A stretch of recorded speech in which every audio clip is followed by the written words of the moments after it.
at 7:30 p.m. May we please stand for the Pledge of Allegiance.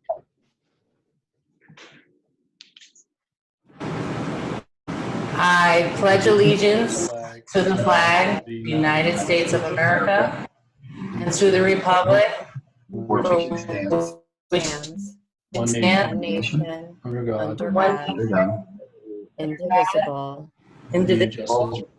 with liberty and and justice justice for all. for all.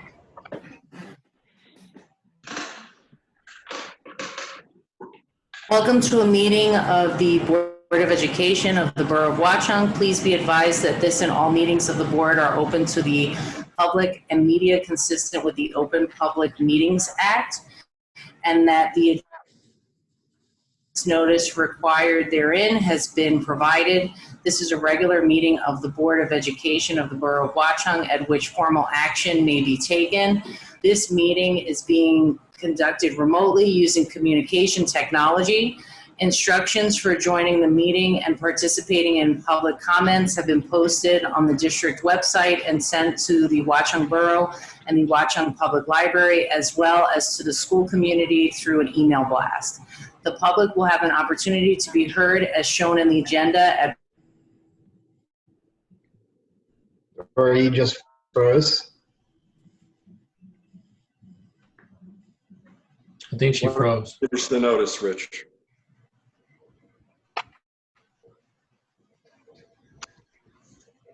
All right, I can continue reading as well as the school community through an email blast. The public will have an opportunity to be heard as shown on the agenda at points in the meeting provided for the public to address the board. Recording or photographing, other than for private personal use, requires the consent of parents and guardians whose children may be included in the image. Oh, sorry. I didn't realize I was frozen. All right, we finished. I read it for you. All right, thanks. I appreciate it. Can we have a roll call, please? Mr. Barbella? I do not see. Mr. Buccarelli? Here. Mrs. Harvey? Here. Mrs. Ingracia? Here. Mr. Kraft? Here. Mr. Mattiasi? Here. Mrs. Morales? Here. Mrs. O'Donnell?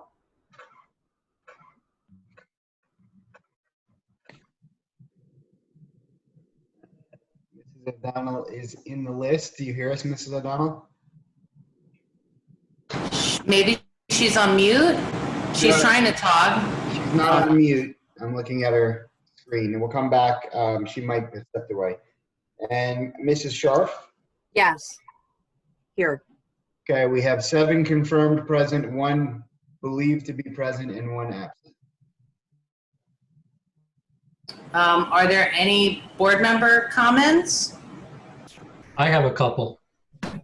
The first one is I attended the modified graduation last week, as several other board members did. I thought it was a very nice time. I think the kids enjoyed it, and it was actually one of the, since that was my 6th one, I thought that was one of the best ones because it was outside. It was relatively cool and nice, and I would ask the administration to consider that going forward, to try to do that outside next year. Even if you had a tent and so forth, it's much better than being inside the gym where there's really no air conditioning and it get quite hot. That's my first comment. And then my second comment is, some of you may know that I'm in a process of moving to Warren. As a result of the move, I can't be on the board and live in another town, so I'll be resigning from the board effective tonight. I've enjoyed most of my 5.5 years on the board serving the community to the best of my abilities. Over that time, I've seen a lot of change, mostly for the better. I have chaired and served in various committees, which I took a lot of pride on being on, listening to both sides of discussions and voting in the best direction for the community. In my time on the board, I've seen a lot of new board members, all willing to hit the road running. I am proud to be part of the hiring of a full-time superintendent, Mr. Alexa, several interim BAs, but recently a full-time one, Mr. Pepe.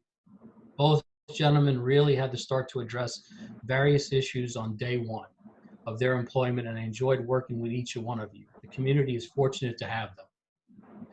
To my fellow board members, each of you bring a unique skill set to the board, and I believe it is stronger for that. Being a board member or volunteering your time is often a thankless job, since you will never appease everyone. The goal is to always respect one another's opinions and do the best for the entire community, just not for one grade or for one school. I wish you all the best, and I can always provide some guidance if needed, since I'm really not that far away. Thank you. Thank you, Joe. I'm sorry to hear you go. And it has been a pleasure working with you. Same here, Dory. Thank you. Mr. Mattiasi, I'm going to miss you. This is Sharf. I'm not that far.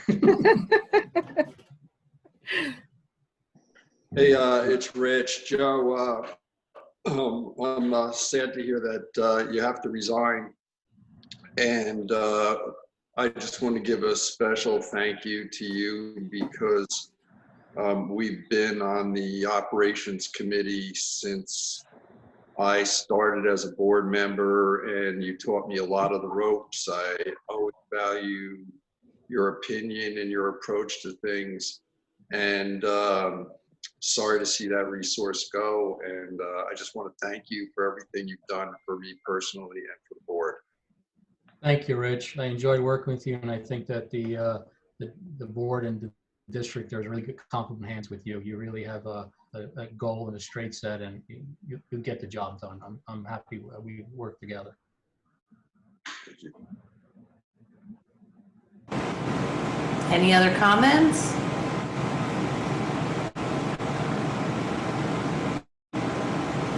I think Gail is raising her hand.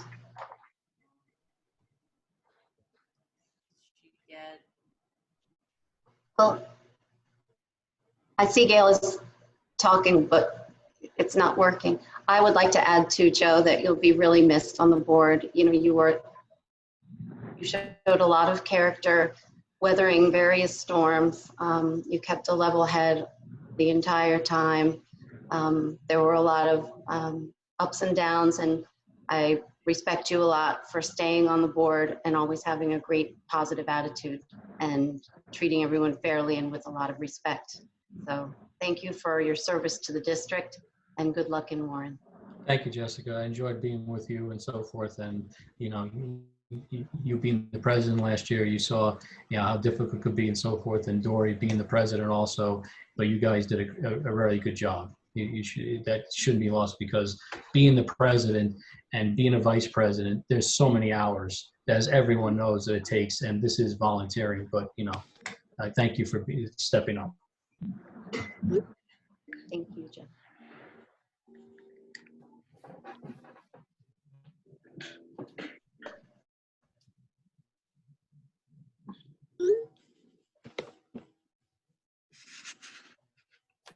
Dory, you're on mute.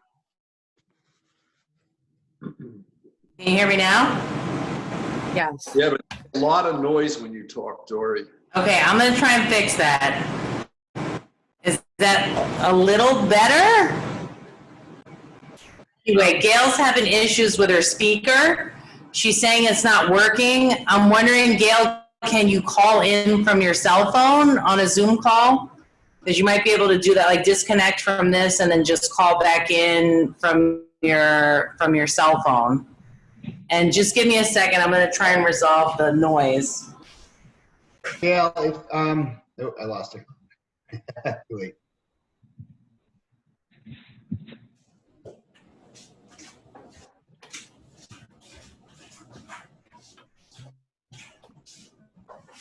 Is that better? Yes. Yes. Okay, I understand you guys just want my air conditioner off. It's all right. I was hoping I'd be able to get it, but that's okay. So Rich, are you working with Gail on trying to dial back in, or you want me to wait for her, or we just keep going? I'm not working with her, but I believe she did leave and is trying. I'm assuming she's trying to call in. So if you want to give her a minute. Okay.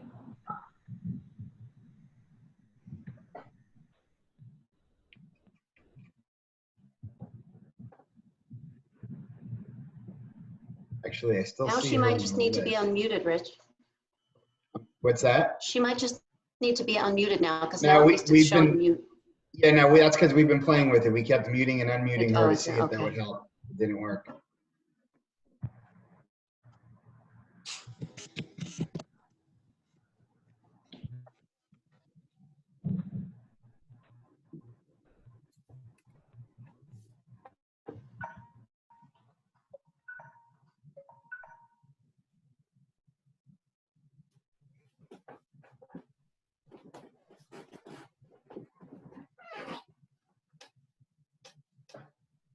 Okay.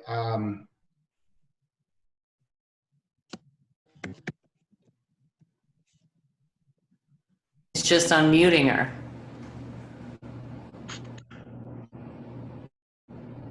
Yeah, Manny's working on it right now. We're trying one more thing.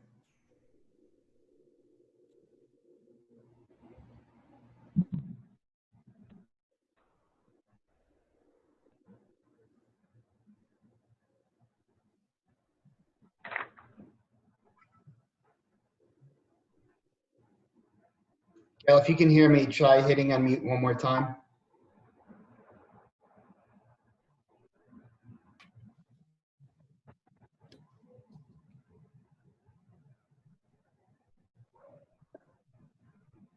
Oh, wait.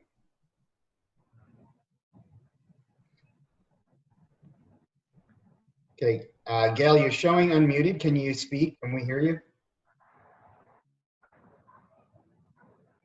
I'm not hearing any.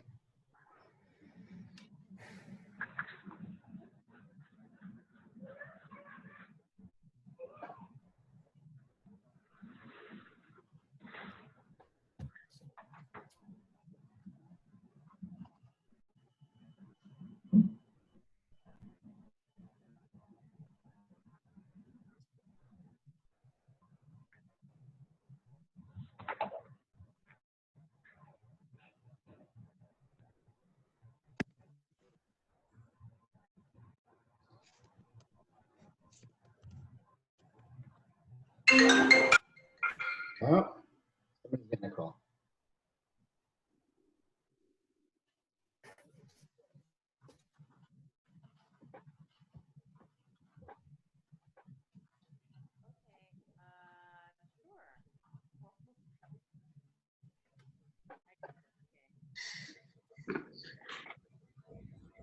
Okay, Gail called me.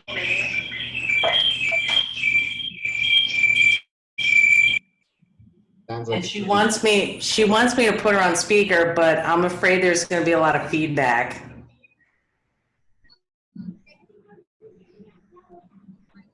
I have Manny looking into getting me the phone number so she can call in. She said that would be great. He's working on it now. We should always have a backup phone number for this, I think.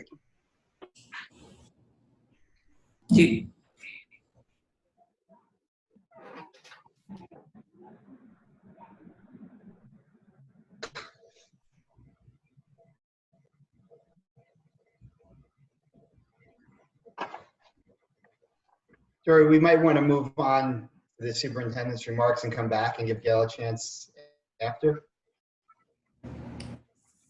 Sounds good. Any announcements from the superintendent? Yes, thank you, Mrs. Harvey. First, Mr. Mattiasi, I also am very sad to see you resign, but happy for you as you learn your life. I want to thank you for your service to the students, staff, families, and the community. I enjoyed working with you, and I'm sorry we didn't have more time together. We all will miss your knowledgeable and reasonable approach to issues. And I also have to say you have quite a memory for the institutional history of the district, which was a help to all of us. All the best to you and your family. Thank you, Mr. Lex. I really enjoyed working with you, and I meant it, that the district is in good hands with you. Thank you. Thank you very much.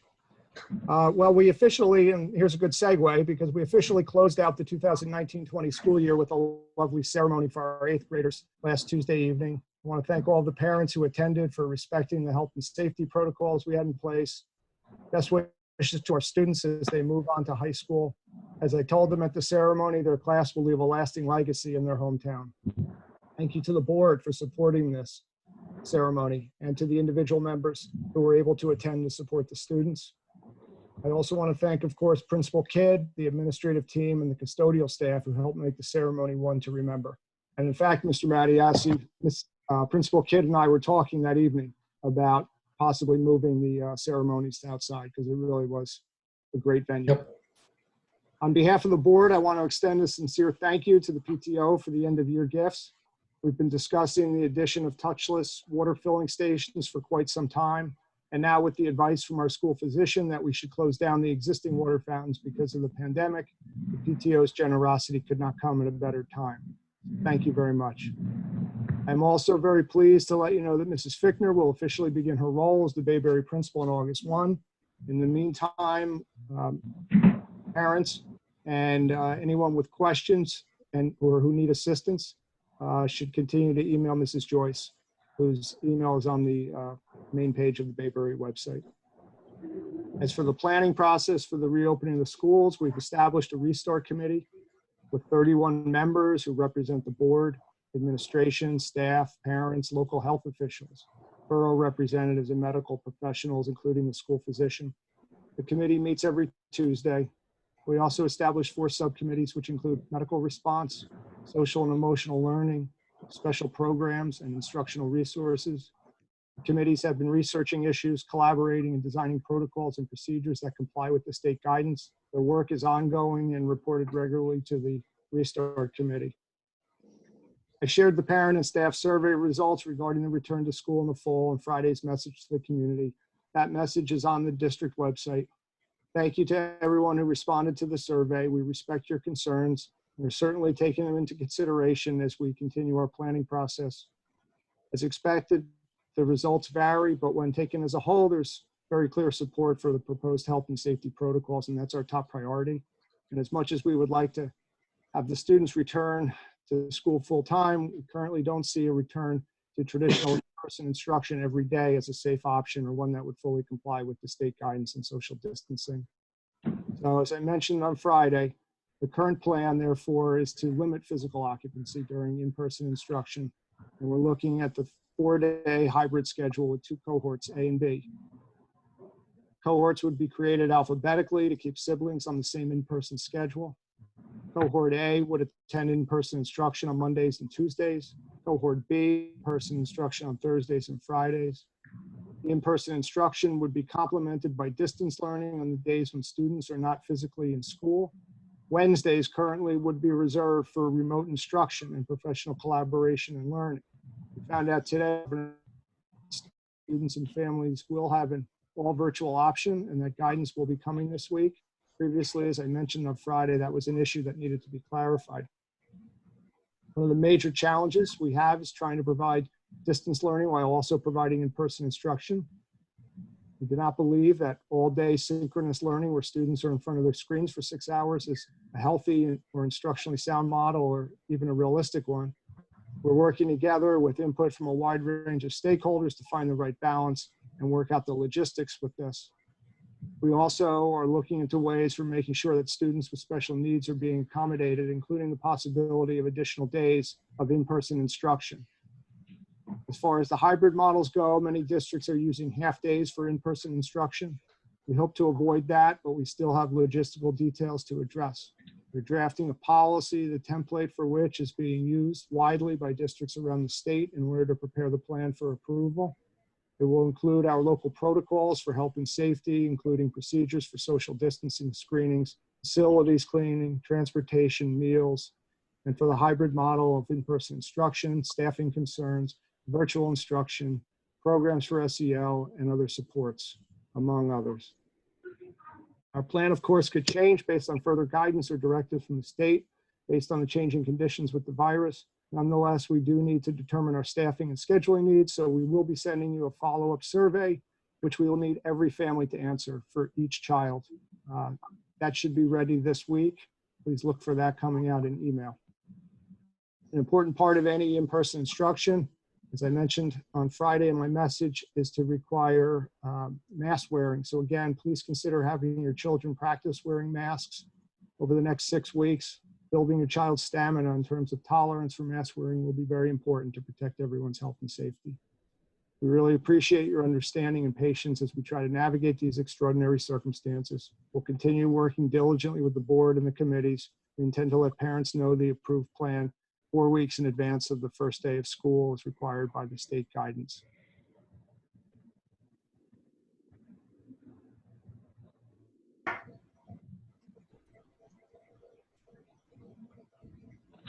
Thank you, Mr. Alexis.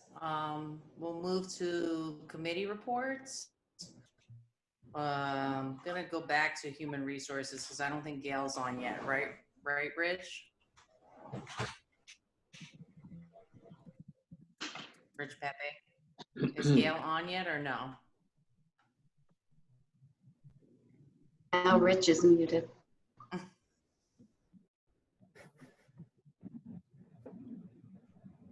All right, so I'm gonna skip. Hi. Sorry, I was muted because I was trying to do something, and it just took Mandy a minute to unmute me. Yes, that's correct. She's not back on yet. Okay, so I'm just gonna move up. I can always go back for Gail. Operations and Finance Committee. Rich, can you please give us an update in operations? Yeah, I'll ask Rich Pepe to do that. I just want to correct the minutes on Restart Committee progress. I don't think it accurately reflects what occurred in the meeting. It says here that the idea is to write the plan using the Strauss estimate policy packet that was released late this afternoon. The discussion that occurred, just so we're clear, in the first 20 minutes, give or take, of that committee meeting was how we were going to get our work done. And I'm on the Restart Committee, and we've discussed this a few times in the committee with really little traction, but as the chairman of the Operations Committee and Finance, I wanted a more structured way to get our work done because there's no facilities subcommittee, et cetera, in the large Restart Committee. And I suggested, a very basic structured approach of writing down the issues, putting next to that what risks were involved, next to that making a decision, which I hear a lot of things, but I don't really think any decisions have been formally made. So we would track decision-making as a body, and then an action plan to get to that decision. And that procedure was not embraced by the administration. And I just want the record to reflect that instead of saying that the idea is to write the plan using the Strauss estimate policy, because that wasn't my idea. So, Rich, if you want to give the rest of it, the meeting minutes, which I didn't think were as important as how we get our work done to restart, I'd appreciate it. Thank you. Can you hear me? Okay. All right, after the Restart Committee, the discussion was on the settlement agreement. There's a win-win situation there. The district would be saving some money while the parent is getting a good situation for their child for the summer. That's on the agenda. We discussed the designation of the payments or claim approver. This is a procedural thing we discussed in the committee. And it's on the agenda for tonight, and it basically says that in between board meetings, we can pay our bills and report to the board the bills as paid, which is a different process than we currently have, where we don't pay the bills until after the board approves the bills list. And I discussed with the committee the rationale behind it, and so that's what's on the agenda for tonight. We discussed the PTO gifts, and as Mr. Alexis already mentioned tonight, we're very appreciative and it's very timely the gifts that the PTO is providing to the schools to help us with the plans we have.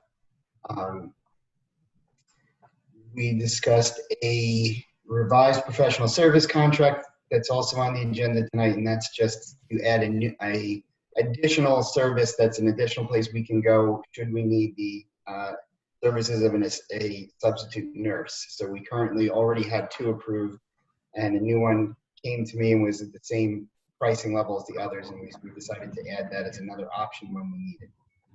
And we also had a discussion about the reopening of the playground at Bayberry and what the pros and cons are as far as whether it's safe to allow the public to have access to the playground while schools are still closed over the time. Thanks, Rich. Can you hear me? Yes. Okay, so if you could please revise the minutes and resubmit them, I'd appreciate it. And I'll also ask the board and the president, since we did get the opinion of council on the reopening of the playground at Bayberry, are we going to have a discussion vote on that today?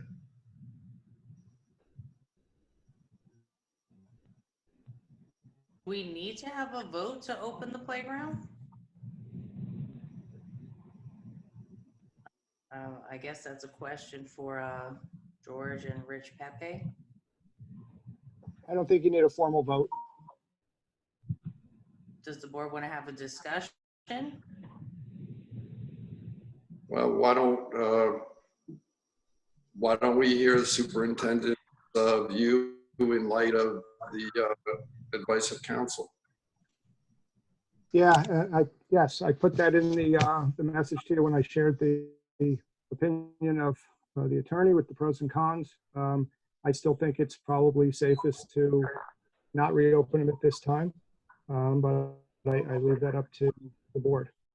My opinion hasn't changed. Do you want to summarize the council's opinion for the board, for the public, or the board? Well, there were a couple of concerns. One, that the playground is not supervised or monitored over the summer. It won't be disinfected regularly. There was a concern that risk, whether you put a sign up, because that was the discussion in the operations committee, a sign up would reduce or limit liability. And the opinion of council was that under premises liability, it would help, but it doesn't preclude someone from suing if someone does contract the virus. And also that we needed to check with the insurance carrier to make sure there was no pandemic exclusion. We did follow up with the insurance broker and we were told that there was no exclusion, so there would be coverage, but she also pointed out that there would be a deductible possibility. We had to have coverage. Just a question on our agenda for tonight. It was my understanding that we were having an exec session with council after this meeting. That's correct. And this would be a topic for discussion during, not to reveal the agenda, but was that the premise, part of the reason we had that was scheduled? It's an opportunity for the board to get advice from legal counsel on matters of attorney-client privilege. I have no idea what the I have no idea what the executive session purpose is on one of those 9 checked boxes. So I'm questioning whether our discussion with the attorney has to be an executive session, but if she's on, we can talk about it. If not, we can talk about it when she gets on, because I don't We can talk understand about the it when she gets on. Mrs. Harvey and I discussed that. And the advice from the attorney was that matters of legal advice are matters of privilege communication under the attorney-client privilege. She can explain that. Well, good. I look forward to that explanation. So we're saying we're going to table a discussion of the Bayberry playground and not have a public vote on it, but we're going to do it in an executive session, even though we just discussed all of the, so as I understand it, the legal opinion comes down to the following. Everything is the same as it was before because it's unsupervised, et cetera, et cetera, et cetera. And the question was, because of COVID-19, is there any additional exposure than we wouldn't have any more, any that we don't have now? Like, so the playground is unsupervised. If somebody falls, God forbid, and gets hurt, right, that risk we've taken till now. And I guess the only risk is additional spreading of the virus and that's the issue. I just want to understand what the recommendation is against opening, just so we have the facts. Yeah, and I'll repeat it. The reason I'm suggesting that you keep it closed, I believe that's the safest option at this point in time because of the spread of the virus, potentially. Okay. Is there any discussion from any other board member about the playground? Does anybody want to make a motion in order for there to be a vote? I'm not sure that this is a matter for a board vote. I mean, I think that I was under the impression that we received a detailed memorandum on it and there was to be a follow-up discussion with the board attorney who's not on.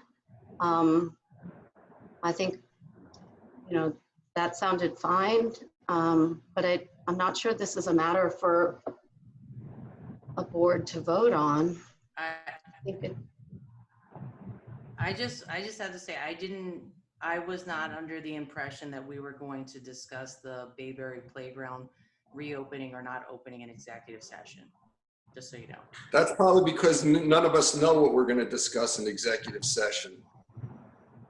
I don't know why Mrs. Ingrassi got the impression we were going to discuss that in executive session. It was never mentioned to me or the operations committee, so forgive me for that. No, maybe it's my flawed assumption, but based on an email that announced we were having one and mentioning that it was the board attorney and we had just received a memorandum from them on the same topic, I assumed that was the subject. I could be wrong.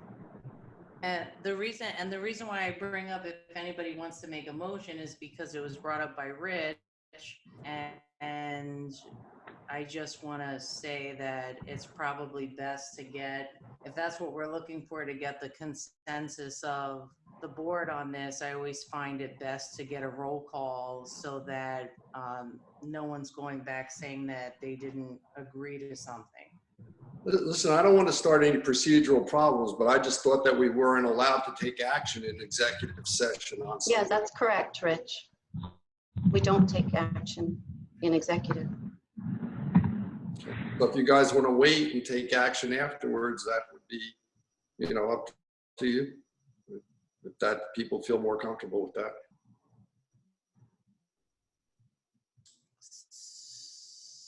So again, if there's no motion on the table, then we can move on and then have the next update, and then we can always come back to this later.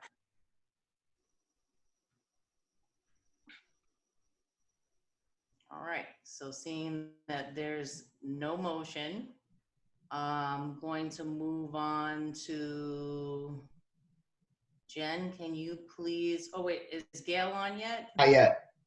Oh, geez. Okay. Jen, can you please give the curriculum committee report? Sure. Can you hear me? Yes. The curriculum committee met on July 13th. As a committee, we identified some areas we want to look at moving forward with diversity. The district is currently aligned with the state standards, but we're looking to blend an authentic to have authentic discussions through literature, activities, guest speakers, or performances. We want to work to create a school climate that recognizes the uniqueness and individuality of each student. You know, this is really about exposure that will prepare our students to become well-rounded, compassionate members of a global society. The curriculum committee will create these goals and actionable items and the deadlines in conjunction with Superintendent Alexis to achieve the aforementioned. Thank you. I know Joe Barbella is not on the call. Jessica, would you be willing to go over the committee notes for policy? Sure, let me just pull them up. I know that they're mostly the result of policy alerts, the ones that are on for first read, changes in New Jersey statute that required us to amend policies to be more aligned with statute. And then we have second read of policies that we already did a first read for at our last meeting. So I don't know if you want me to go into detail about every policy. There's quite a long list of them. It's up to you. I mean, I think it would just be if people have reviewed the policies that were in the packet, it's, you know, if you had some nuance where you could opt, you know, how you can opt for a certain language and make decisions, but for the most part, they were mostly updates that were, if not required by law, where you see the M, they're mandatory because of updates to law. But in, I think of just a very few cases, they were just recommended that we update to be more in line with statute. Okay, thank you. If anybody has any questions on certain ones before we get into it, we can do that during discussion, I think, when we arrive at that point of the agenda. Sounds good. Gail asked me to go over the HR committee reports because her speaker's still not working. We did get an update about the restart committee progress, but since a lot of the same members are on the curriculum committee, it kind of just, you know, went through into that discussion, and, you know, just getting updates on a potential hybrid model and any types of related challenges that were raised by the state guidance and social distancing, any type of health and safety protocols, and the need for enhancing the remote learning plan or the distance learning plan, transportations, finances. We also discussed, had a topic of diversity, equity, and inclusion. And we discussed the board's commitment into looking into ways to broaden our pool of candidates. The chair of the department, or the committee, I'm sorry, Gail, proposed a plan for reaching out to universities for student teachers and trying to cultivate a process that would attract more diverse candidates while also serving the profession by training undergraduate teachers and supporting the profession. We went over new hires, the behaviorist description, and then summer scheduling. And then let's see. So for board liaison reports, Rich, is there any update on as the legislative liaison? No, I guess we'll wait for our council. Okay, Jen Scharf, is there any report in regards to the town council? No. Gail's not on.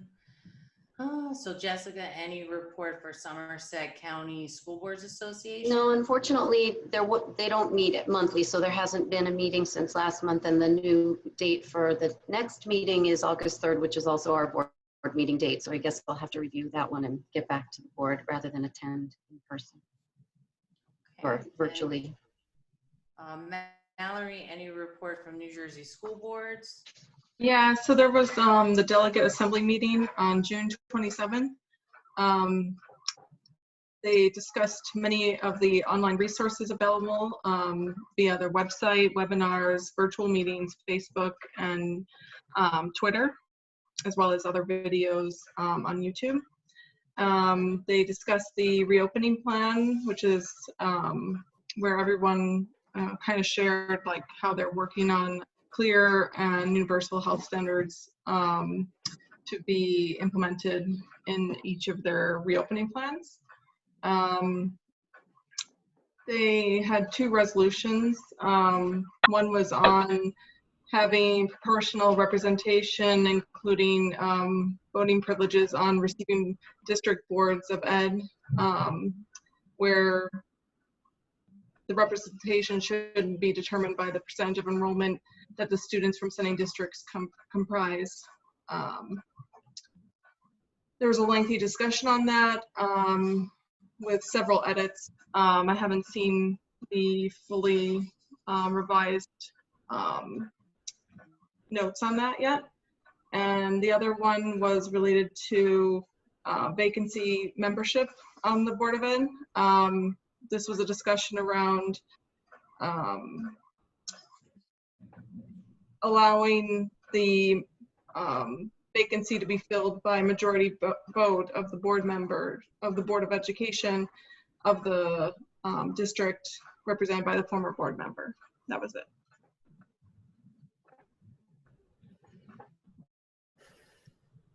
We're on mute, Dory. Can you hear me now? Can you guys hear me now? Yes. Okay. Community engagement, Borough Council, Daryl Eisenberg-Connecton, any report? I don't know if she's on. I think she's raising her hand, Rich. Yep. Mandy's on it.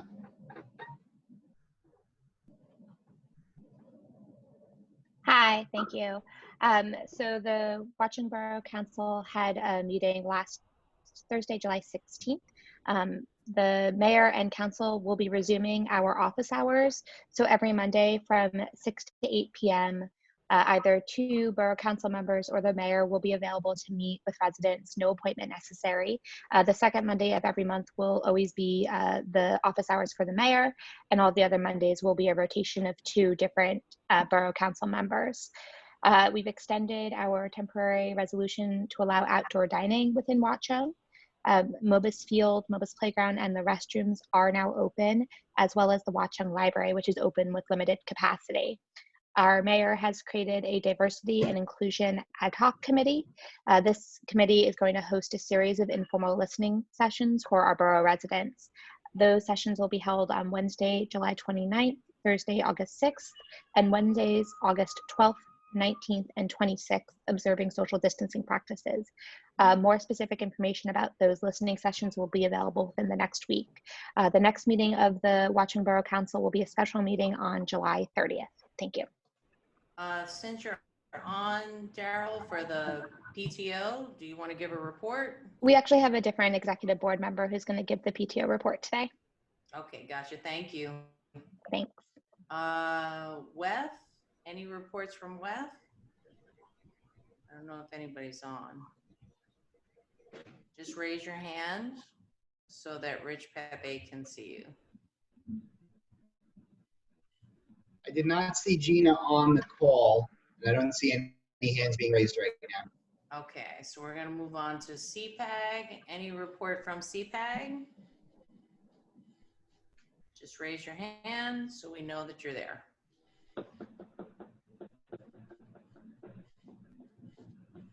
Do not see Kelly on the call, and just wait a second, see if anyone else raises their hand, but no one's raising their hand yet. Okay, then we're going to move on to the PTO. Any report from the PTO?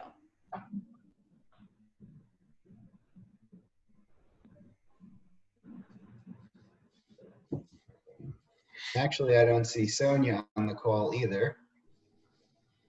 Pinky is coming. There we go.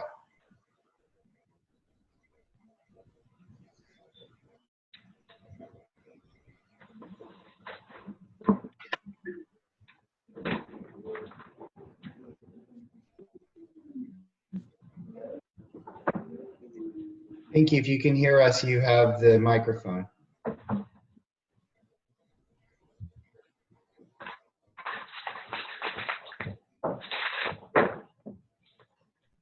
Nope, looks like she's off again. What happened? Hello, I'm here. Sorry, I was just trying to unmute myself. There we go. Yes, hello everybody. This is Pinky Malhotra, and I'm going to represent Watchung PTO. So, so we really look forward to having a really safe, fun, and a very creative year this year. We will start with the Friday food trucks. The first event will take place August 7th at Bayberry. We have 3 food trucks from 4 to 8 p.m. and we hope that the community comes out and really enjoys the amazing food. We would like to thank the school administration for all the help, as well as the borough for providing us with the signage for the advertisement. Also, we would like the parents to know that we have a lot of opportunities for them this year, in this wonderful school district, and we would really hope that they would join us and make a difference in the lives of our students. Please take a moment to look over for the open positions. The 2021 PTO annual membership is $30 per household, and the membership includes paperless PTO, family directory, food sales voting at the PTO meetings, and it helps financially support some of our events or programs which have been approved for the school year. To purchase or renew the membership, you can log into our website at www.watchungpto.com and select for sale, and then elect the membership 2021. And last but not least, we would love to have the input of all our parents. So with the help of the superintendent, we have sent out a survey. Please, if you can complete it by Thursday, that's the last day, July 23rd, and the results will be compiled and shared.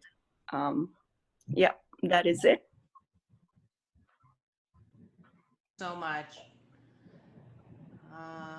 Can you guys hear me? Yes. Yes. All right, so comments from the public on agenda items. We welcome input from the public. There are 2 times during the meeting when the public is invited to speak. The first opportunity to comment on agenda items only is now. The second opportunity for public comment is towards the end of the meeting. Total time allotted for public comment is 30 minutes. Before you make your comment, please state your name and address. In the event it appears the public comment portion of the meeting may exceed 30 minutes, the presiding officer may limit each statement made by a participant to 3 minutes duration. Our public forums are not structured as a question and answer session, but rather are offered as opportunities to share input with the board. In instances where the board feels a response is needed, the presiding officer or superintendent will address the comment. New Jersey statutes do not permit the board to discuss personnel or hiring in public session. Names of students should not be used. Mr. Pepe, will you please read the statement due to recording of this meeting?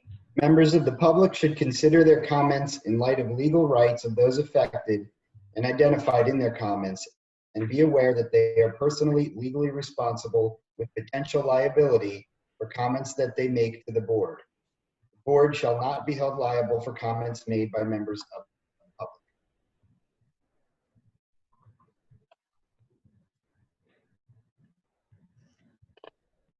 At this time, we have a couple of people who have raised their hands. I just wanted to remind everyone that on the screen you can see a document that shows you where to raise your hand and then where to unraise your hand if you want to lower it. This is in the participants. If you click on the participants button at the bottom of your screen, at the bottom of that panel, you'll see a raise hand button. So we'll go through in order that we see the hands raised. We'll mute you as soon as you're finished speaking. We'll unmute people one at a time. As soon as you finish speaking, we'll remute you. And then if you had something else to say to come back, you would have to just raise your hand again. Okay, Manny, you can unmute Michelle Posehn, the first one on the list.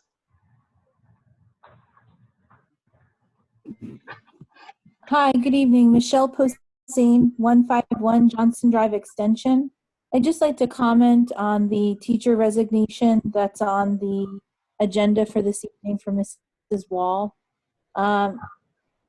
Mrs. Wall was my daughter's teacher a couple of years ago, and when I saw that on tonight's agenda, I was truly saddened. Mrs. Wall was one of the best teachers we've had in our time at Bayberry. She was kind and caring, and it's truly a loss for our school district to lose a teacher of her caliber. Obviously, we wish her the best, but we really are saddened to see her leave. To give you an example of the type of teacher she was or is, we received a letter from Mrs. Wall during the distance learning period. And Mrs. Wall hasn't been my daughter's teacher for 2 years. And she sent to my daughter a nice letter with an item that she found of my daughter's from the time she was in first grade. And my daughter wrote her back and, commented to me about how much she missed Mrs. Wall and how much she had wished she was able to say goodbye to her this year. It's truly sad that she won't have that opportunity to see Mrs. Wall again. So I just wanted to acknowledge that that's the type of teacher that we are losing in Mrs. Wall, and I wish her the best.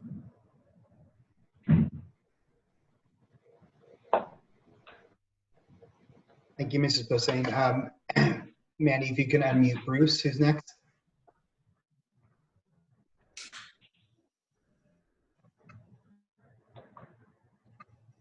Bruce, you have the floor. Yeah, hi, Bruce Ruck, 13 Lakeview Avenue, Watchung, obviously. Well, I don't have children in Bayberry or Valley View anymore at this point. Just one comment about the park being closed at the school for legal reasons.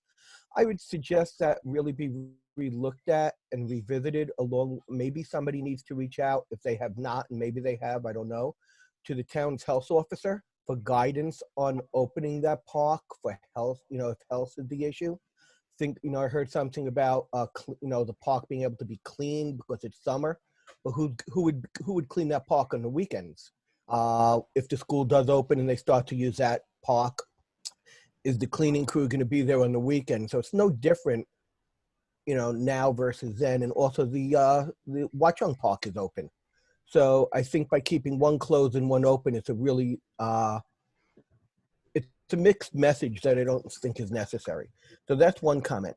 The other comment was, I just want you to consider what happened at the start of this meeting. I logged in and I heard many people having trouble from the board standpoint, logging in, being heard, noise in the background. I really urge the school district to look at teaching from the classroom, no matter whether the students are live or not. The equipment in the classroom hopefully has been updated this summer for complete wiring of high-speed internet in all the classrooms. So even if if the class isn't there, at least the teacher can come in and teach with high-speed internet and appropriate equipment and not have to worry about what they have at home. Because I just heard a lot of problems with the board logging in. And the other thing is, if we are bringing kids back to school, whether we are or not, I think, and again, I'm not a parent of a child anymore, but I would hope that the board would meet in live session in the school and show the parents what it would look like. That may be a big help and comfort to them. That's all I have. Thank you.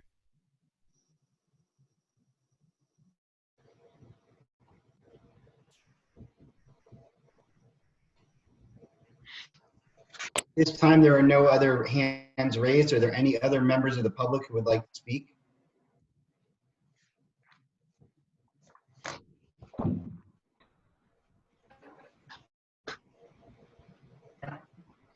Okay, we'll move on to action items.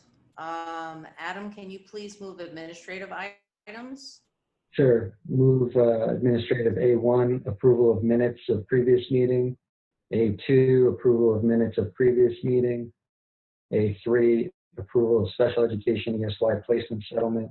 A4, approval of final payment of accumulated benefits. And A5, approval of district and board goals 2020-2021. Can I Second. have a second? Okay. And then discussion?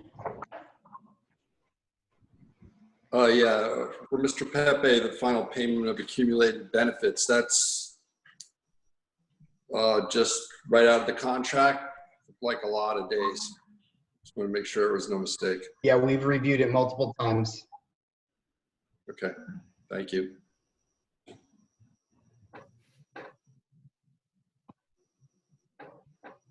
Any other discussion? Roll call, please. Mr. Buccarelli, Yes. Mrs. Ingracia, Yes. Mr. Kraft, Yes. Mr. Mattiasi, Yes. Mrs. Morales, Yes. Mrs. O'Donnell has voted yes. Mrs. Scharf, Yes. And Mrs. Harvey? Yes. Okay, motion passes. Just so everyone knows, I asked Mrs. O'Donnell to text me her votes since she's having trouble with her microphone. So she sent me a text that said yes for her vote. For personnel, Mallory, would you, since Gail can't talk, can you please move personnel items? Sure, 1 second.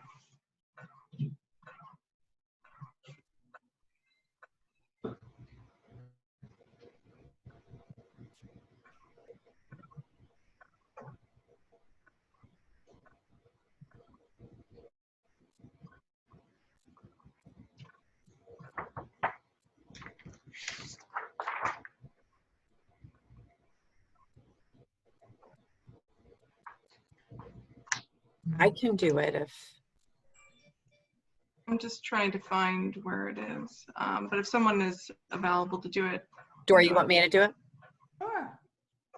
It's fine. I move B1, appointment of Bayberry Special Education Teacher Autism Program. B2, appointment of District School Psychologist. B3, approval of summer hours for Valley View Counselor. B4, adoption of Behavior Specialist job description. B5, acceptance of resignation. Get a second? Second, Any discussion? I would also like to acknowledge our regret in accepting Mrs. Judy Wall's resignation. I think, as Ms. Bosane said, she touched the lives of a lot of people, not just at Bayberry School, but in Watchung, where she's from. And she was a wonderful teacher and a really wonderful person, and I wish her well, and do feel regret over this resignation. I'd also like to comment on B5. 2 of my 3 children had the pleasure of having Mrs. Wall, Mrs. Thompson, and she was very, very, very special teacher, special part of Bayberry, and my girls always enjoyed getting letters from her in the mail during the summertime. She will be missed.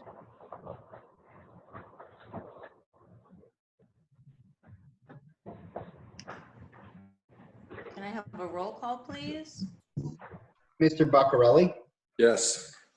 Mrs. Ingracia? Yes. Mr. Kraft? Yes. Mr. Mattiasi? Yes. Mrs. Morales? Yes. Mrs. O'Donnell said yes. Mrs. Scharf? Yes. Mrs. Harvey? Yes. Motion's passed. Rich, can you please move operation items? Sure. I move Operation C1, approval of payment of bills. C2, approval of transfer of funds. C3, acceptance of financial reports.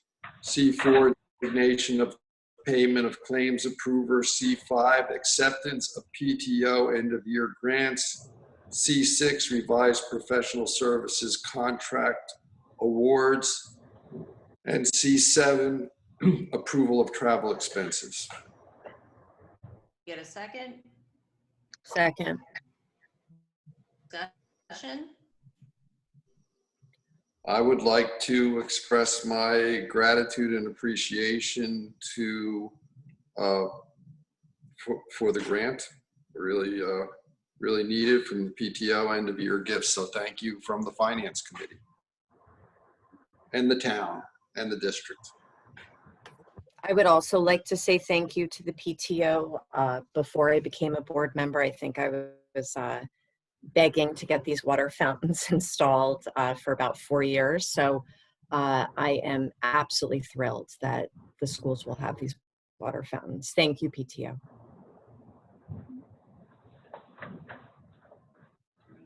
You have a roll call, please? Mr. Buccarelli? Yes. Mrs. Ingracia? Yes. Mr. Kraft? Yes. Mr. Mattiasi? Yes. Mrs. Morales? Yes. Mrs. O'Donnell said yes. Mrs. Scharf, Yes. Mrs. Harvey. Yes. Motion's passed. Jessica, can you please move policy items? Yes, I'd like to move E1, approve policies for first reading.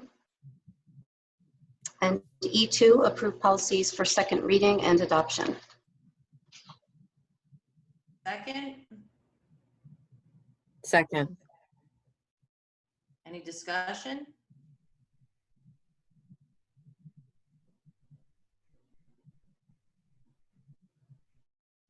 Can we have a roll call, please? Mr. Beccarelli, Yes. Mrs. Ingracia, Yes. Mr. Kraft, Yes. Mr. Mattiassi, Yes. Mrs. Morales, Yes. Mrs. O'Donnell, yes. Mrs. Scharf Yes. and Mrs. Harvey. Yes. Motion's passed. Before we move on to board business, I just wanted to check, is our council logged in? I believe so. Okay. Under board business, we will have a presentation from the Watchung Idea Committee on diversity, equity, and inclusion. The board will have time to discuss and ask questions after the presentation, and our board council will be present as well. So if anyone is here from the Watchung Idea Committee, can you please raise your hand so Mr. Pepe knows to unmute you? Hey, looks like we have Rhea Williams. Can you unmute her, please?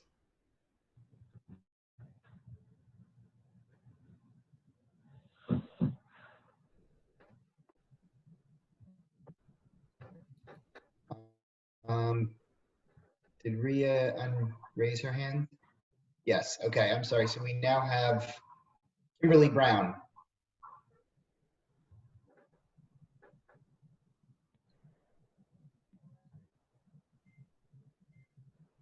You have the floor, Kimberly.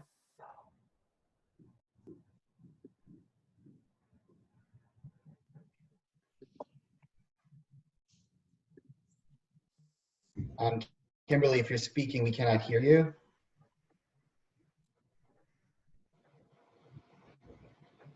Looks like Rhea wants to rearrange her hand again. Rhea has raised her hand again. So Kimberly, we're going to mute Kimberly. If you do want to speak again, Kimberly, raise your hand again. For now, Manny, if you can unmute Rhea Williams. Hi, can you all hear me now? Yes. Yes. Excellent, thank you. Good evening, President Harvey and Board of Education members. My name is Rhea Williams, and I am co-representative for the Watchung Idea Committee. After Tanisha Sims, also co-representative of the Idea Committee, expressed her own personal experience with racism in our town at the June 4th council meeting, and the overwhelming response she received, her experience raised awareness and started conversations regarding inclusion, diversity, equality, and advancement in our town, which leads me to introduce the Watchung Idea Committee. It stands for Inclusion, Diversity, Equity, and Advancement Committee.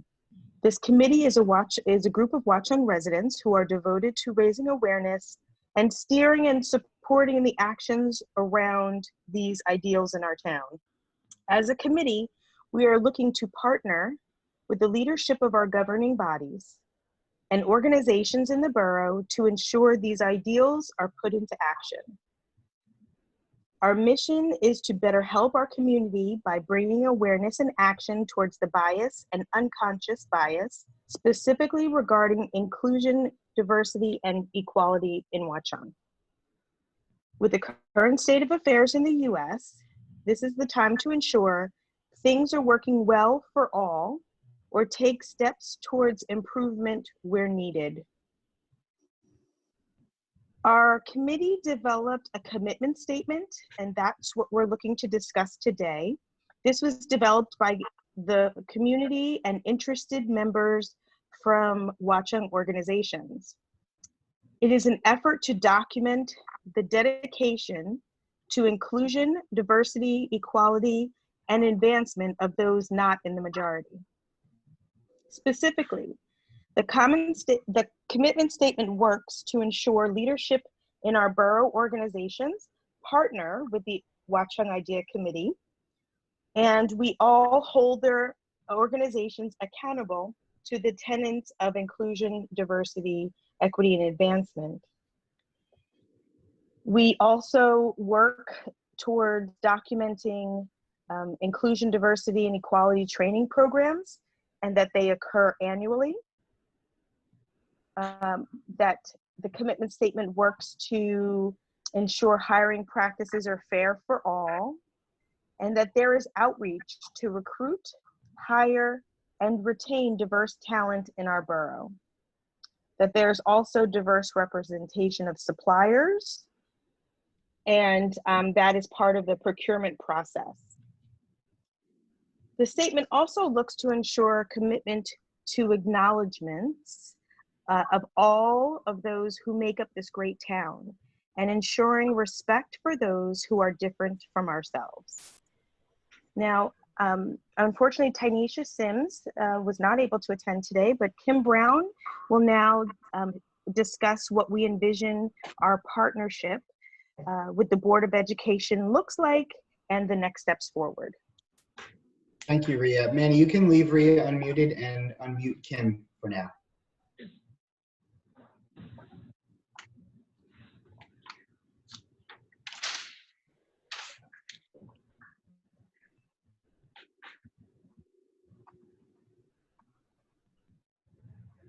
Were you able to hear me? I'm sorry. Now we can. Okay. Good evening, President Harvey and members of the board. My name is Kimberly Brown, and I am also a co-representative of the IDEA Committee. And I'm here tonight to talk about our next step forwards and partnering with you all. Through moving forward, we are again discussing inclusion, diversity, equality, and advancement. And these are the ways in which we see ourselves moving forward. Inclusion, we would like to facilitate community outreach, work with the Board of Ed to engage the community at large and to seek diverse representation of ethnicities that exist in Watchung Borough. This can actively be achieved by sharing information we receive on our website or by a survey in town. Diversity, to assist with celebrating all cultures and races in town. A calendar of holidays specific to a particular race or culture is planned for our website, and it can assist in keeping the Board of Ed informed of up-and-coming notable events. Our members are part of or have relationships with several notable organizations and can assist with providing access. Organizations such as the NAACP, the National Action Network, New Jersey legislators, etc. We could also facilitate speaking forums in towns. Equality, we could assist with implementing a survey of our community members. And lastly, we have advancement. To have equality, there must be, or to have advancement, there has to be equality and there must be access. So transparency across the board regarding opportunities that exist in the borough and school districts should be widely advertised. We can also provide contacts from our networks that can extend visibility of potential opportunities. We're also in contact with the New Jersey Diversity Officer, again, NAACP, and other notable organizations. Signature of the statement is being requested from organizations within Watchung to bring awareness and begin the partnership towards inclusion, diversity, equity, and advancement. Thank you.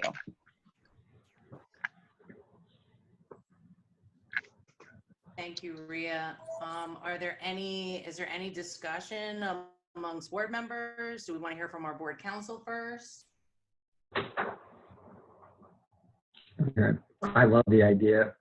I mean, I've I got involved when they asked for volunteers early on, and I appreciated the conversation that I was, and I think this is great. I think it's exactly what we need and has my full support.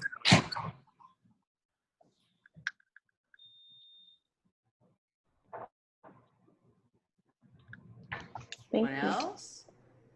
I just want to say thank you to Dr. Brown and Mrs. Williams for joining us tonight, and I look forward to working with you.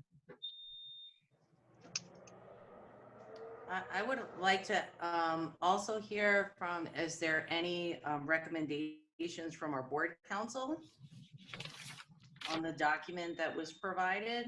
I know we gave you the original one and there was an updated version, but I don't think we got any recommendations back. Am I wrong, or? No, that's right, Mrs. Harvey. It was fine with the Yep. changes that you incorporated. Okay, so is there anything? Is the updated version in the agenda? I don't believe it's in the packet. It was Dory sent separately. had I sent would, it separately previously. Yeah, I sent Dory's it been making it into the separately. packet. it's in July 16th, 11:30 a.m. is when the email was sent, if that helps you find it. Thank you. I remember reading it, but I don't have it in front of me right now, so I'd like to reread it. Thank you. You want us to give you a minute, Rich? Nope, I got it. Thank you. Okay. Is there any other discussion from board members? Is there anything preventing us from signing this document? I had a point to make.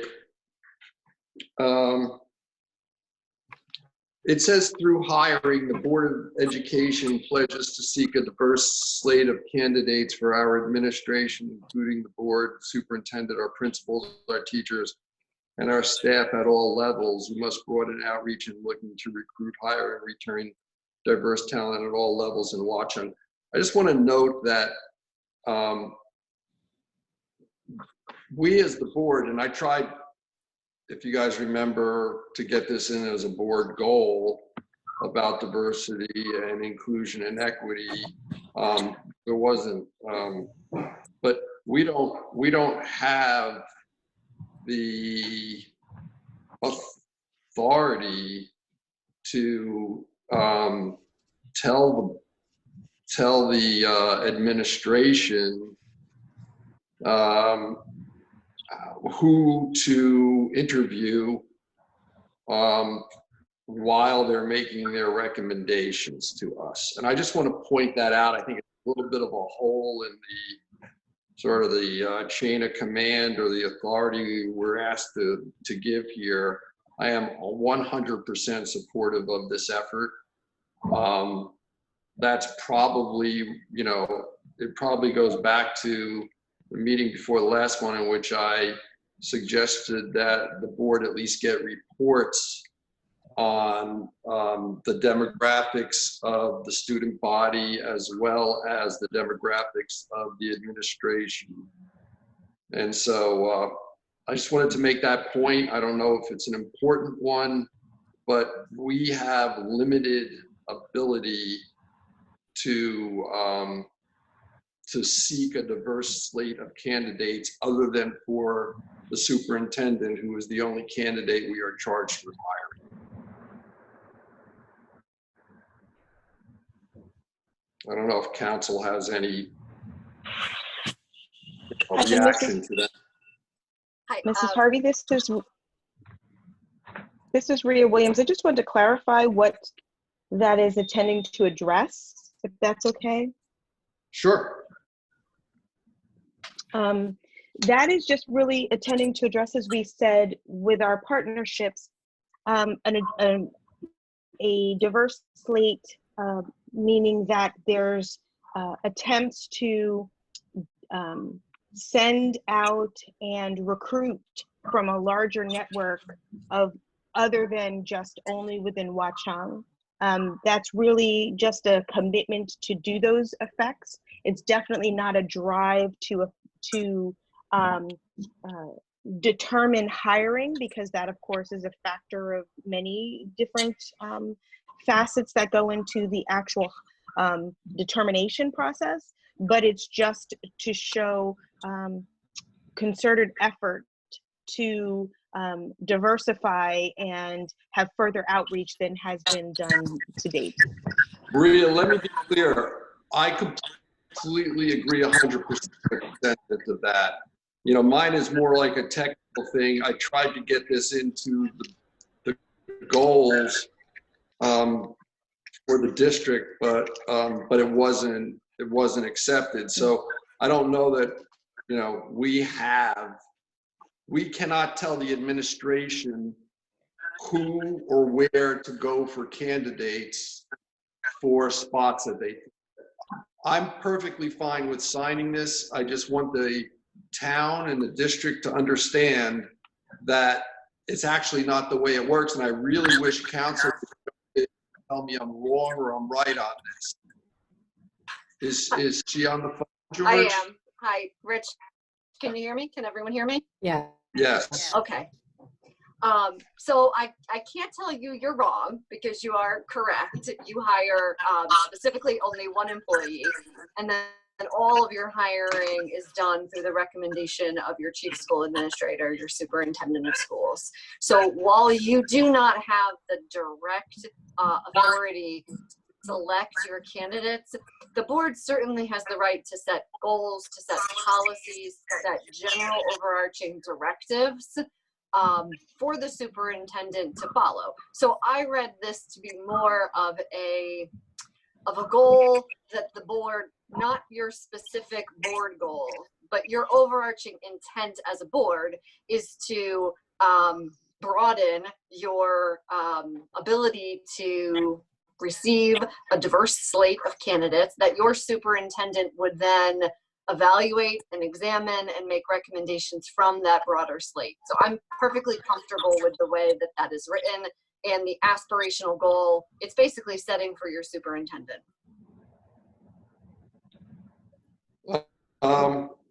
Okay, I appreciate that.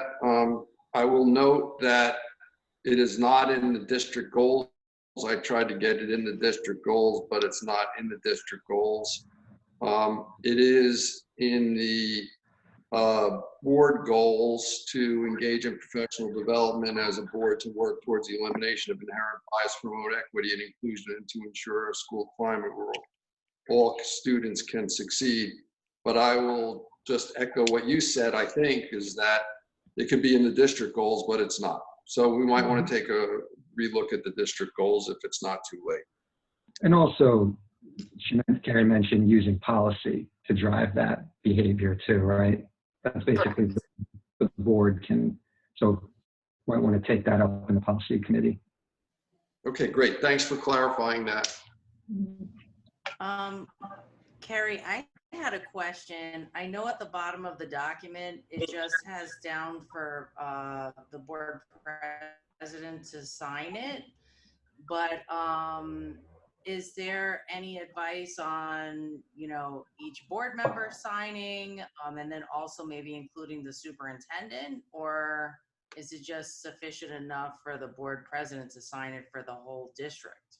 What is your recommendation? If the board approves you entering into this pact or pledge, this commitment, I'm perfectly fine that only the board president signs it. I mean, certainly if you want the superintendent to sign it, he could do so. But this is really, the way it's written, it really looks as though it is the aspirational goals of the board. So I'm very comfortable that if the board approves it, that the board president can sign it, and that's sufficient.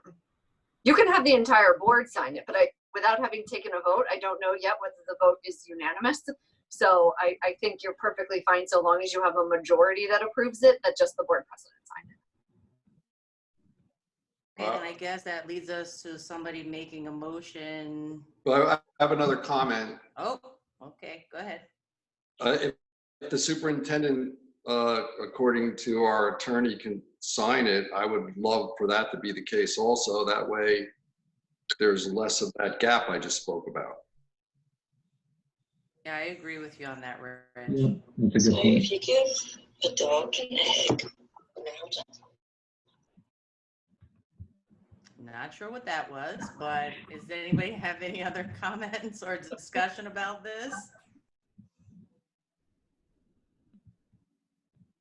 Okay, so does any board member like to make a motion for us to vote on signing this document? So moved. Second. Is there a second? Second. I'm sorry, who was the second? Adam. Thank you, Adam. Have a roll call, please. You, Oh, sorry. just for a motion, it would normally go to discussion, or you just had discussion, but just in case anyone had any last things to say, do you want to ask for discussion? Sure. Sure. Is there any further discussion?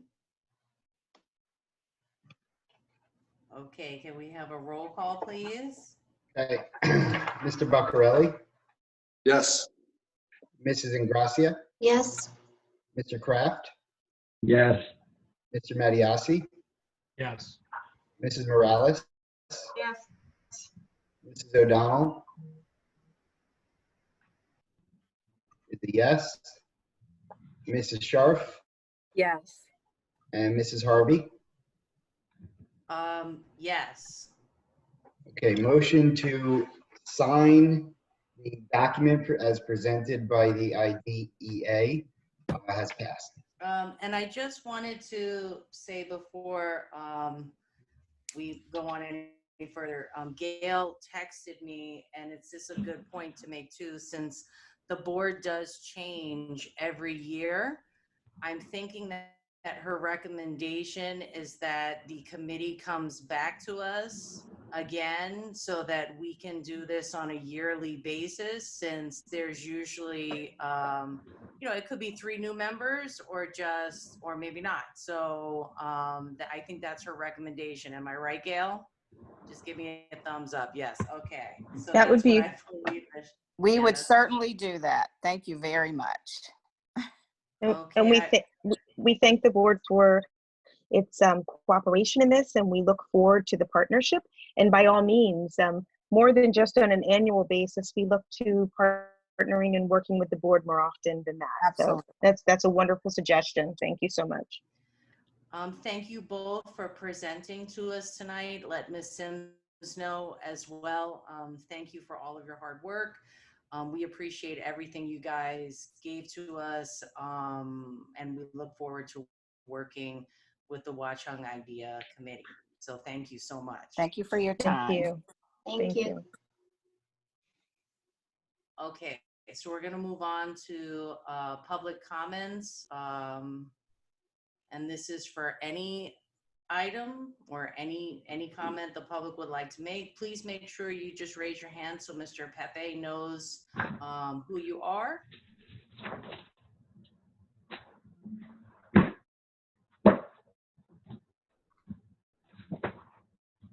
And please make sure to state your name and address. So if there's any comments from the public on any item, now would be the time to raise your hand.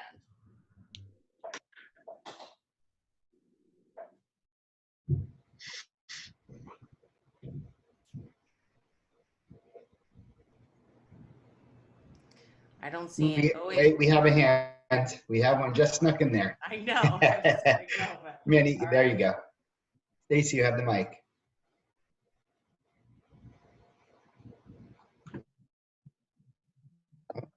I think you have the mic.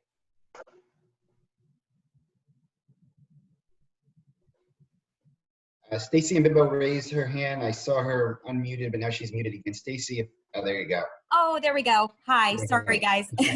I couldn't find that button for a second and I started to panic. There's a couple things I just did want to mention tonight. And I apologize. I am going to read from a couple of notes because I didn't want to forget anything. I would like to just speak, I guess, for a couple of moments. Oh, by the way, Stacey and Bimbo, teacher and union co-president. I don't know if I snuck that in. I did have a couple of things that I wanted to mention tonight on behalf of the WBEA, primarily regarding the reopening of schools, which is obviously, a very difficult, situation that we're all dealing with right now. So I first wanted to acknowledge both Mr. Alexis and Mr. Pepe for being truly available morning, noon, and night to discuss reopening questions, concerns, and suggestions regarding the staff and the children, while also still collaborating with both John Primo and myself on standard staff matters. We are incredibly grateful for the professionalism and dedication of both Mr. Alexis and Mr. Pepe. The rapport that we have built over time has been invaluable when discussing the monumental task of reopening the schools. As a teacher and a member of the reopening committee, I can't stress enough how hard the teachers, administration, board members, and parents are working to ensure that schools reopen safely and that our students continue to receive the level of education they deserve. One of the biggest difficulties is keeping up with the ever-changing announcements by the governor. For example, as Mr. Alexis mentioned earlier, just today we found out another important piece of information that will no doubt result in further discussions and altering of current plans. The staff is extremely grateful for a very well-rounded reopening committee that involves all perspectives. We are thankful that the staff has been considered for representation on these committees. The perspective of board members, parents, and administration on the committee, as I said, has been invaluable. We also wanted to acknowledge Mrs. Kidd at the middle school. During the transition from principal turnovers, Mrs. Kidd was gracious enough to include both John Primo and myself on her emails to the staff, which allowed us to stay in communication and know what was going on during that time. We also do want to acknowledge the new principal, Ms. Denise Fitchner, who, although she hasn't currently technically started in district yet, she has already met with John and myself on several occasions, as well as teachers on the subcommittee for the reopening of schools. And I do also want to acknowledge the parents in the situation. I'm a parent, obviously, myself, and we know that no scenario that we propose is going to be 100%, liked and well received, but I can attest that the model that has been proposed has been something that we feel is the most safe and appropriate, model for right now. And lastly, I just want to also thank the teachers who, this has been a very different summer for everyone, and they have been available also every day for questions and concerns and perspectives. And I really can say this seems to be a very, very collaborative effort with the community and with the administration and the teachers. And we're all doing everything that we can to, get these kids back in the building safely and receiving the education that we know they deserve. Thank you.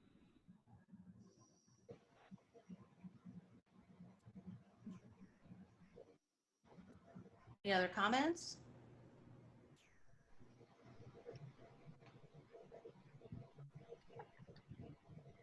Mrs. Harvey, I do not see any other hands raised at this time.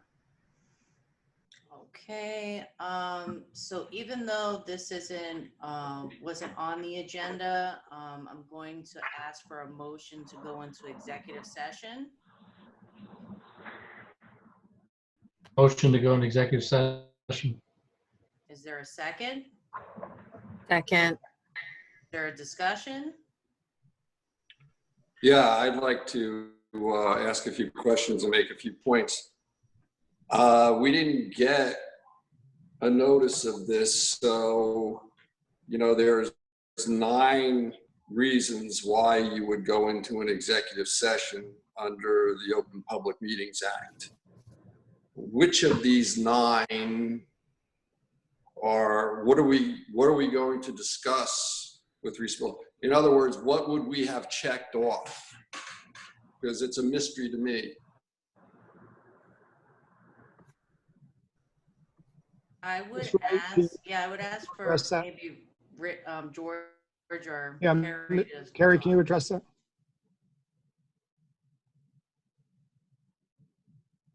Manny, you have to unmute Carrie, right?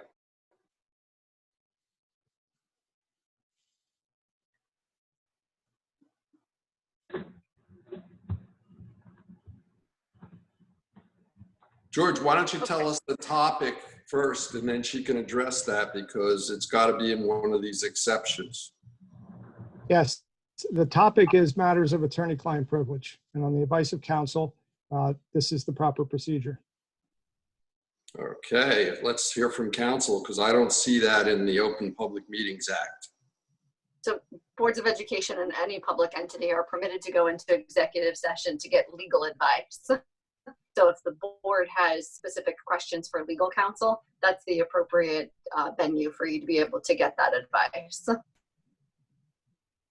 Well, you know, I'm looking at the Open Public Meetings Act here, and there's nine reasons to go in. One of, I'm probably familiar with them, but yeah.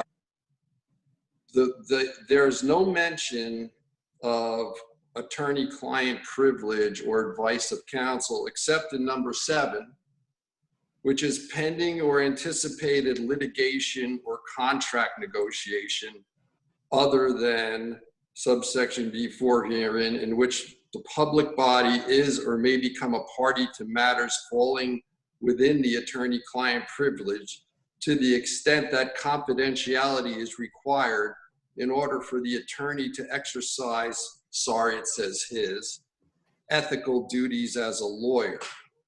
Now, to me, that means, you know, you're in litigation or you're in a contract negotiation and you want to keep something with attorney-client privilege, but it doesn't, there's no general matter that anytime we ask an attorney anything, we have to go into executive session. And I'll go further, I looked and I got curious about that, so I looked up if there's any cases on it, and there's this case, McGovern versus Rutgers from 2011, which specifically says that, you know, if you're gonna discuss policy recommendations or comments involving the need for rules to be implemented, that is no exception and should have been conducted in public. From what I understand, we're going to ask you questions, which I have no reason to think are confidential, about what are our options with respect to opening up schools. Now, every day we turn on the newspaper and there's discussions by all kinds of people, lawyers, best lawyers in the country, the best doctors in the country, talking about the issues with respect to opening up schools, and it's there for the public. Why can't we have this discussion in front of our community? Why would it be much more appropriate in this time when we have this committee of 31 people for everybody to hear what questions we have and to hear your answers? If the board wants to do that publicly, that the board certainly can ask me those questions as a majority of the board. However, the board is also entitled to have their legal questions answered by legal counsel. The topic that you're going to be discussing, I can absolutely tell you would fall into that exception for anticipated litigation. Every single district is potentially facing litigation with the reopening. My understanding is the questions that the board has fall into personnel issues related to possible litigation when they're opening up school. So it's up to the board whether you want to have this discussion in public. My general process and my recommendation is that if you want to have these conversations maintained under the attorney-client privilege, you're permitted to do so.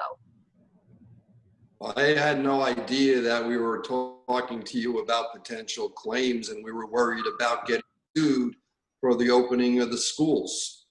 I guess you can get sued for anything. So almost anything could be an executive session, because you could say theoretically anybody can sue you for doing anything what you do as a board member. So I don't understand that exception. I don't agree with it as a matter of law. And so I'll stop talking now. I just wanted to recommend that, you know, in my discussions with George, I definitely had the same concern just to make sure that we weren't having an executive session that we weren't allowed to have. I was under the impression that, you know, we wanted to kind of open a discussion up to the board as to any questions board members might have about the reopening. I am not opposed to having that in public. I felt that if board members asked questions that weren't appropriate to be answered by council in public, you would definitely not have a problem letting us know that, because that has happened before where, you know, you let us know that it's not, you can't comment. And I really don't know what board members are going to ask, but I definitely don't have a problem with us talking in public. And let me just add, Mrs. Harvey, that when we talked, yes, this arose out of some questions that came forward. Mrs. Harvey was asked some, or at least told that, you know, legal advice was requested by at least one board member. I got a request today about asking about whether or not the board attorney is working with us on these matters. And the committee meetings last week, certain legal issues arose. So in order to have access for everyone, we decided to invite counsel to the meeting. We put it on for executive session because that was the advice of the attorney based on her practice, her extensive practice. And that's how we came to this. So it's up to the board how you want to proceed. So shall we do an all in favor, say aye type of situation as to discussing this publicly? Well, there's a motion on the table to go into executive session. Right. Let's vote on it.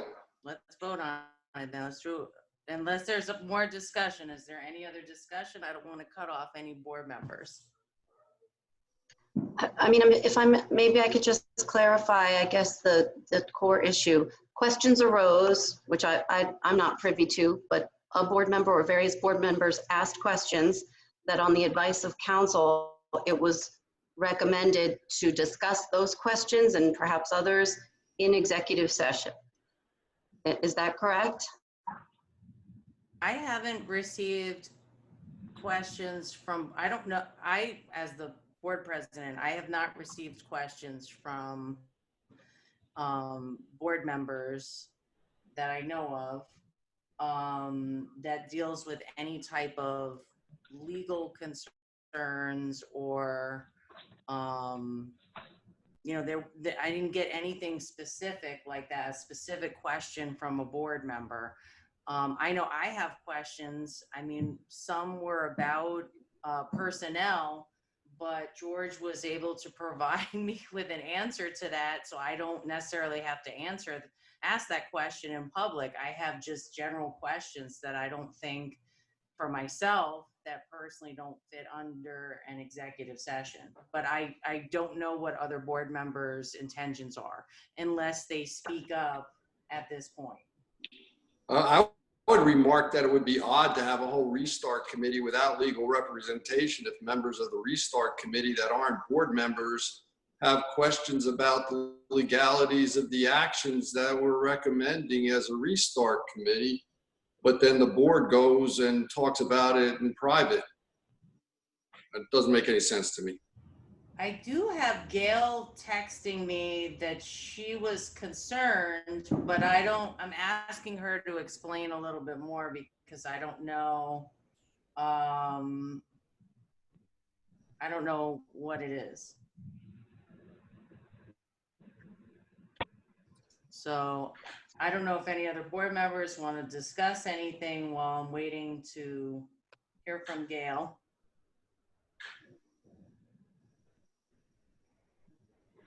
Okay, I'm thinking she stopped texting. So if there's no other discussion, let's have a roll call about whether we go in executive session to discuss this or have the discussion in public. So the motion on the table is to go into executive session. Can we have a roll call, please? Mr. Buccarelli? No. Mrs. Ingracia? Yes. Mr. Kraft? No. Mr. Mattiasi? Yes. Mrs. Morales, Yes. Mrs. O'Donnell,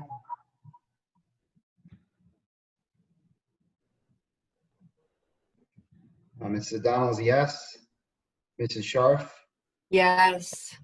Mrs. Harvey. No. Motion passes 5-3. Okay, so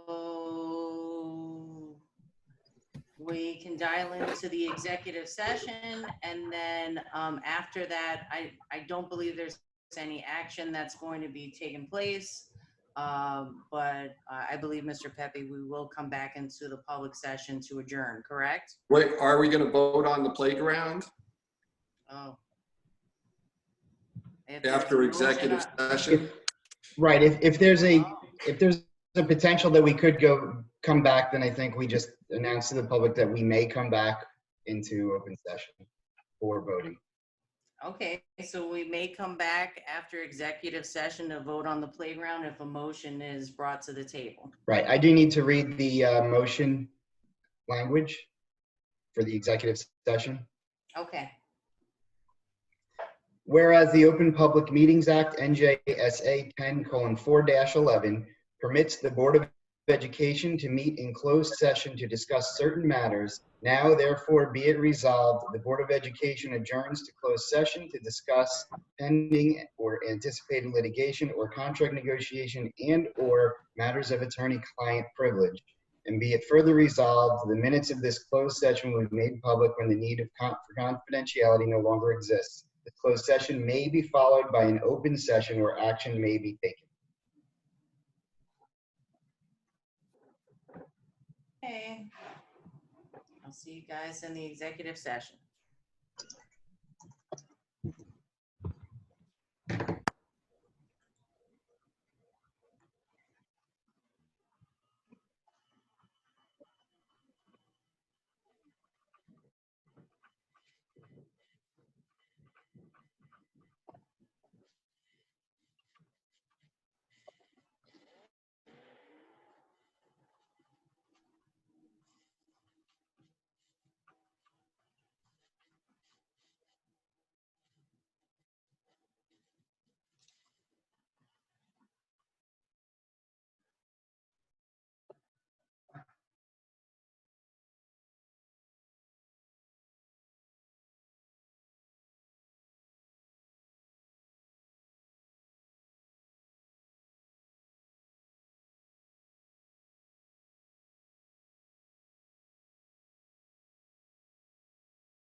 Rich, can you hear me?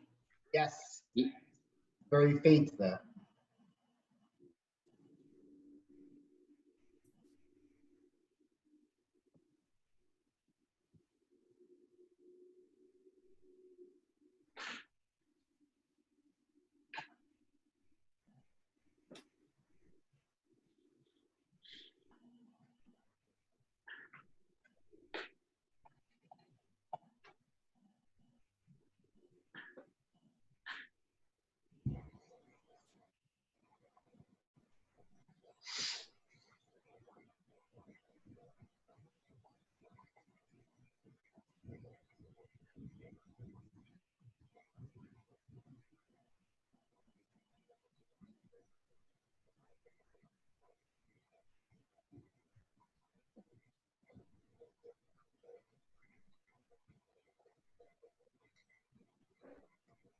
Do we have a quorum, Rich? Yeah, it looks like we're short one person who's not here. Who's that? Is Joe? Yeah, Joe's here.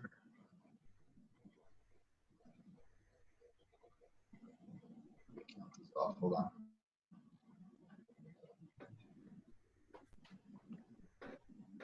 I'm only counting 7 people. Joe is not in tonight. Adam? I'm here. He's here. Okay, we have 8. Yes, we're all back. Okay. Dory? Dory, we can't hear you now. Now? You guys hear Yes. me now? Okay. Can I have a motion to come out of executive session? So moved. A second? Second. Any discussion?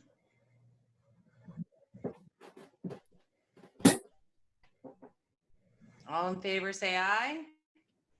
Aye. Any opposed?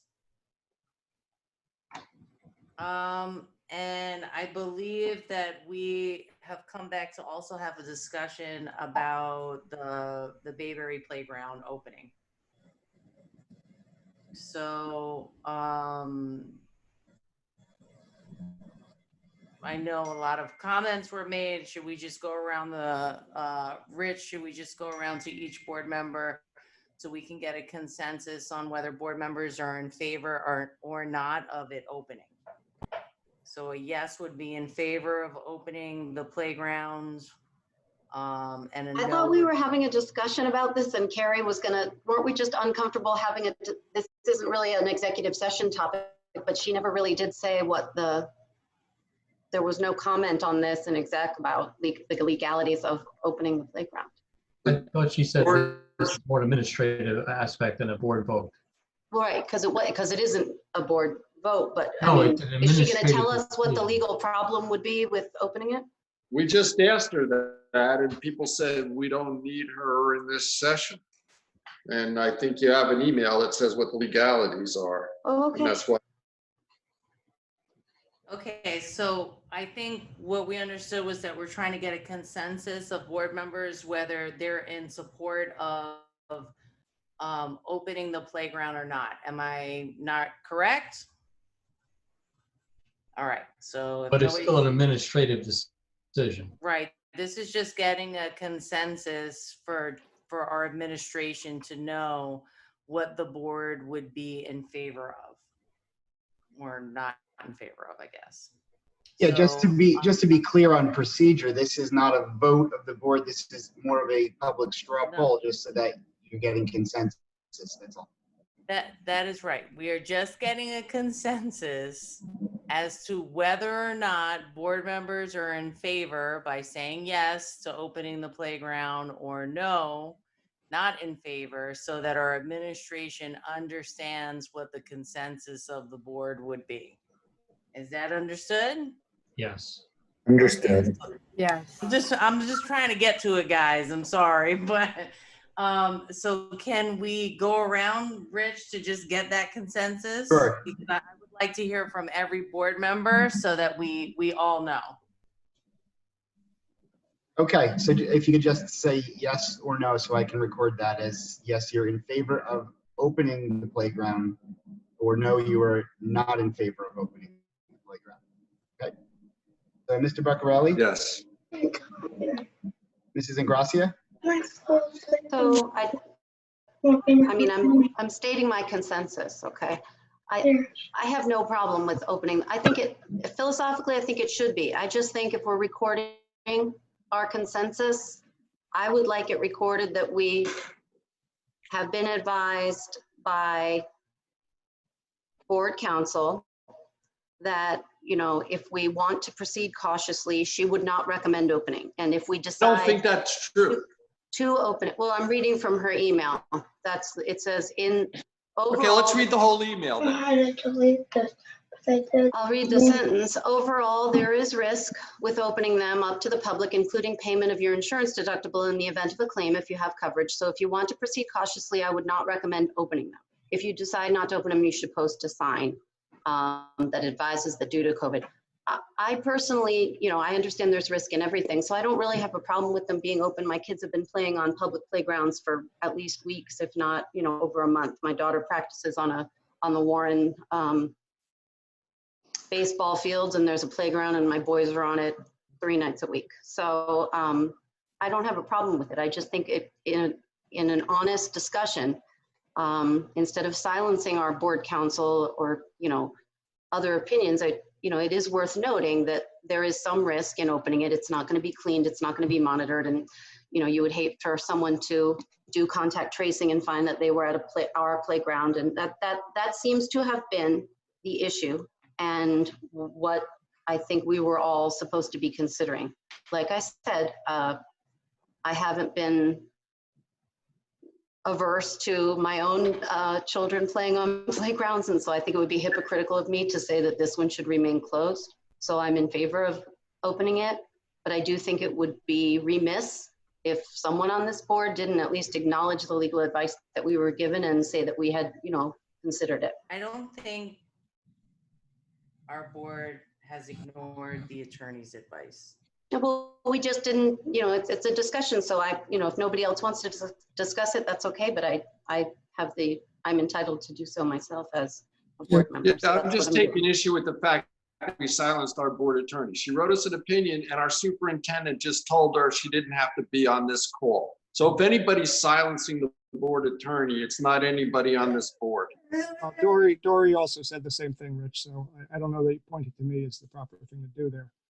Okay, guys, I think all of this was discussed even before executive session. Her statement was read before we went into executive session.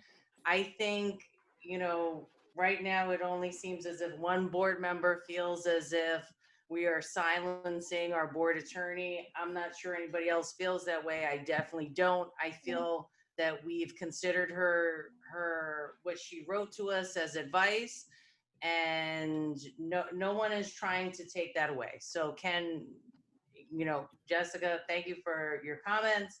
Can we, is it a yes or a no? And can we move on to the next person? I've given my consensus. We're not taking a vote. So I've given my consensus. I know I don't have a problem with, I don't have a problem with opening the playground. No, we're not taking a vote. We're getting a consensus. Can we please move on to the next person then? Mr. Kraft? Yes. Mr. Mattiassi? Yes. Mr. Morales? Yes. Mrs. O'Donnell?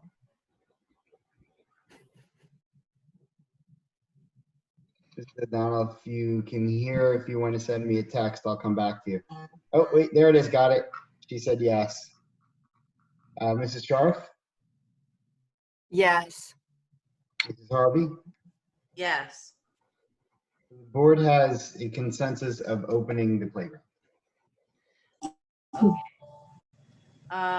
Unless there's any other board business to discuss, does anyone have any other board business? Can I have a motion to adjourn? So moved. Can I have a second? Second. All in favor, say aye. Aye. Any opposed? Okay, thank you for joining us this evening. This meeting is adjourned. Night, everybody. Night, everybody. Night.